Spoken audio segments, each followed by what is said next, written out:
Salam planter Indonesia. Assalamualaikum warahmatullahi wabarakatuh.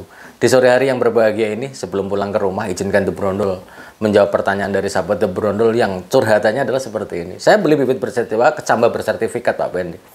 Namun kok ketika saya tanam di lapangan itu kok ada yang tenera, ada yang dura, ada yang pisifera. Lah, tolong dijelaskan kepada saya Pak Pendi, apakah mungkin ini terjadi? Maka jawabannya adalah sangat tidak mungkin, Mas. Ketika kita ngomongin kecambah kecambah bersertifikat yang original, maka yang dihasilkan adalah 99,99 adalah tenera. Tapi ketika ada di lapangan kita ada duranya, kemudian ada pisiferanya, itu hanya 0, sekian persen. Sebagai contoh ada di blok 32 tempat saya kerja. Nah, itu dari 30 hektar yang jumlahnya 4 ribuan pokok, itu hanya satu duranya. Dan dari 800 hektar yang ditanam, duranya itu hanya satu pohon aja. Dalam satu blok hanya satu, dan 800 hektar yang ada hanya satu saja yang dura. Pisiferanya 0. Nah, bagaimana pertanyaannya ketika kita membeli kecambah bersertifikat, kok ternyata ada duranya, dan jumlahnya banyak, dan pisiferanya juga jumlahnya banyak. Maka saya pastikan bahwa itu adalah bukan bibit bersertifikat, bukan dari balai resminya, Mas. Sahabat The Brondol yang berbahagia, banyak orang yang berpikir bahwa kecambah bersertifikat pasti bersertifikat itu adalah hanya memiliki sertifikat saja. Sebenarnya tidak. Yang pasti adalah belinya adalah dari balai resminya, bukan dari balai yang orang buat. Beli dari orang perorangan yang mungkin sekali untuk melakukan manipulasi ataupun pembohongan terhadap bibit bersertifikat ini. Banyak orang bertanya kepada The Brondol dan tidak yakin ketika The Brondol saya jelaskan. Tapi sekali lagi The Brondol adalah bersifat mencerahkan. Namanya bibit bersertifikat hanya diperoleh dari balai resmi dari yang mengeluarkan dari kecambah itu sendiri. Sekarang udah ada 22 balai yang mengeluarkan kecambah bersertifikat di Indonesia. Ketika kita ngomongin bibit bersertifikat, maka adalah dari balainya, bukan hanya sekedar selembar sertifikat, itu tidak, tapi adalah belinya dari balainya.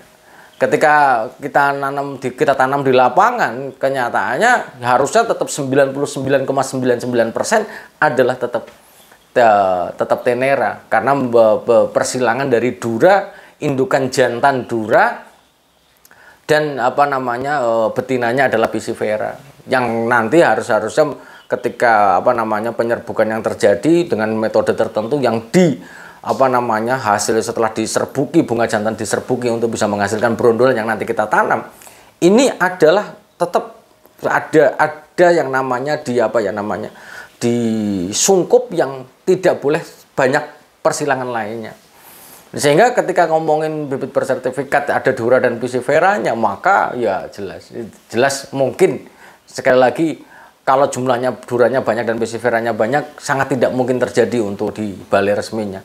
Kalau balai resminya balainya resminya memang masih beli di balai dan kenyataan seperti itu, sah-sah saja. Mungkin monggo saja Mas, Janpri sama saya kita hubungi pemasarannya. Karena kalau itu terjadi maka itu sangat fatal sekali, karena bahwa bibit bersertifikat mengeluarkan jumlah kecambah yang jumlahnya cukup besar. Kemudian bibit bersertifikat tidak mungkin, sekali lagi, banyak orang yang bertanya, tadi pagi juga ada yang bertanya, mungkin nggak sih Pak Pendi bahwa bibit bersertifikat itu COD? Tidak pernah ada dalam sejarah kelapa sawit di Indonesia, balai resminya itu COD, itu tidak ada. Jadi kalau mau beli ya tetap transfer dulu. Kita pesan jumlahnya berapa, maka transfer dulu, dia tetap menunggu antrian. Kalau seandainya tidak antri pun biasanya pengirimannya pada tanggal-tanggal tertentu yang sudah dijadwalkan oleh balai itu sendiri. Kemudian kalau beli dari marketplace, ketika kita beli dari marketplace, misalnya dari Lazada, Shopee, Bukalapak dan sebagainya, sangat tidak saya rekomendasikan dan tidak ada itu Mas. Namanya bibit bersertifikat dari balai resmi tidak pernah menggunakan marketplace itu sendiri. Lah, yang menjadi pertanyaan sekarang yang sering terjadi kesalahan di dalam pembelian kecambah bersertifikat adalah ketika kita bersama teman-teman, misalnya kita beli dari teman katanya dari PPKS-nya mana, jenisnya apa juga nggak tahu, ya ini sudah menjadi masalah. Kemasannya juga banyak hal yang sering dibahas The Brondol bicara tentang bibit bersertifikat itu, dan pembeliannya tidak dari dalam kampil-kampil ataupun dalam kantong-kantong per kantong berapa sih? Ini Pak Pendi harganya 700.000 per 250 kecambah atau per kantong. Oh, jelas palsu. Kemasannya 250 butir per kantong, jelas palsu. Walaupun sekali lagi tetap labelnya tetap PPKS. Kemudian kotaknya seakan-akan meyakinkan bahwa itu dari PPKS, tapi tetap dia abal-abal. Karena tidak akan pernah ada satu kantong PPKS cuma 150, DP sign 100, dan pembeliannya adalah per butir. Yang setiap kita beli, kita diberikan ekstra 5% dari jumlah pembeliannya. Misalnya kita beli 100, maka ya akan dikirim 105. Kalau beli 200 berarti 210 butir yang akan dikirim kepada para konsumennya. Sehingga sahabat The Brondol semuanya jangan tergoda nih. Sekali lagi gampang banget kok, gampang banget. Tadi pagi juga mungkin izin Mas dari sahabat The Brondol dari Lubuk Linggau, saking tidak percayanya sampai bertanya, apakah ini nomor WA-nya Pak Pendi sih sebenarnya. Saya bilang sampai tak video call, Mas, ternyata saya lagi ngopi. Sekali lagi The Brondol bukan penjual kecambah, tapi adalah menunjukkan bagaimana membeli kecambah yang bersertifikat yang nanti ketika kita berinvestasi panjang lebar tidak akan menyesal. Karena kita akan berinvestasi kelapa sawit tidak setahun 2 tahun, 25 tahun, bahkan lebih daripada 25 tahun. Ketika banyak duranya, mungkin banyak orang, wah Pak Pendi saya nanam duranya saja. Oh, tidak ada. Kalau kita nggak nanam duranya, tanaman dura memang pertandanya memang berat. Memang karena tangkangnya tebal-tebal sehingga dia memang berat. Namun jangan lupa, tanaman yang menghasilkan dura maka jumlah tandanya juga sedikit. Sehingga populasi jumlah tandan yang sedikit walaupun dia berat ya totalnya juga akan sedikit. Dibandingkan tenera yang bibit bersertifikat yang tenera asli, maka ya buahnya berat, tidak berat banget, tapi jumlah tandanya pasti ada kepastiannya karena terukur di dalam balai itu sendiri. Dan yang terakhir yang ingin saya sampaikan kepada sahabat The Brondol semuanya, kalau membeli bibit yang siap tanam, tidak pernah akan salah sahabat The Brondol semuanya. Lebih ketika kita mau membeli bibit, bertanya mana dokumennya. Sah saja, karena bahwa membeli bibit kita adalah rajanya. Mana dokumennya?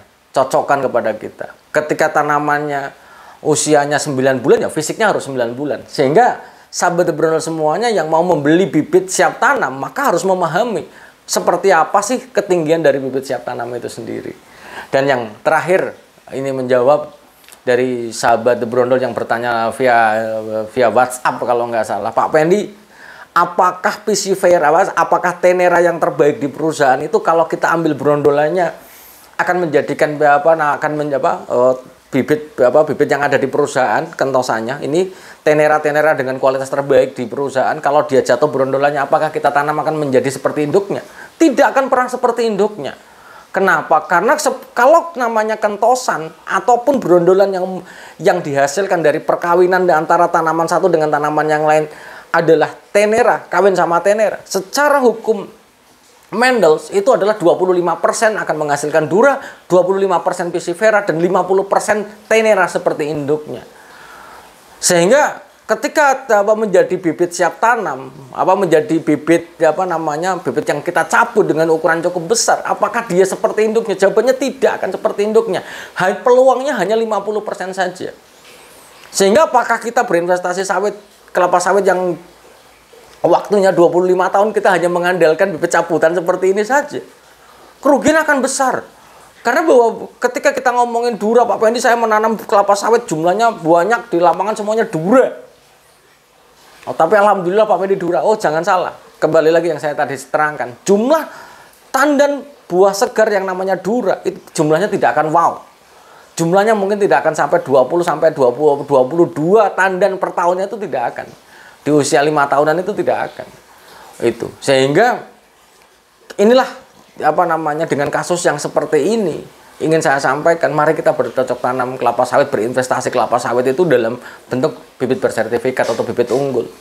Yang pastinya mau gambut, mau mineral, tidak ada spesifikasi khusus kecambah yang cocok di gambut ataupun di mineral. Cuma pendekatan-pendekatan saja yang cocokologi yang selama ini dari pengalaman petani-petani kelapa sawit yang ada di Indonesia.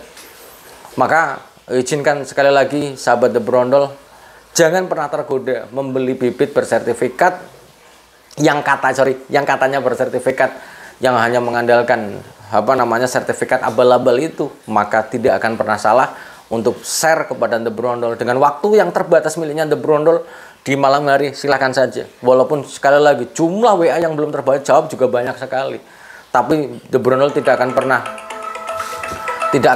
berhenti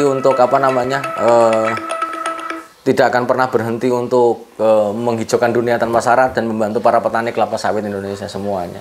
Intinya seperti itu yang saya sampaikan. Dan sekali lagi, hati-hati karena banyak godaan penjualan kecambah yang mengatasnamakan bersertifikat berkeliaran di luar sana.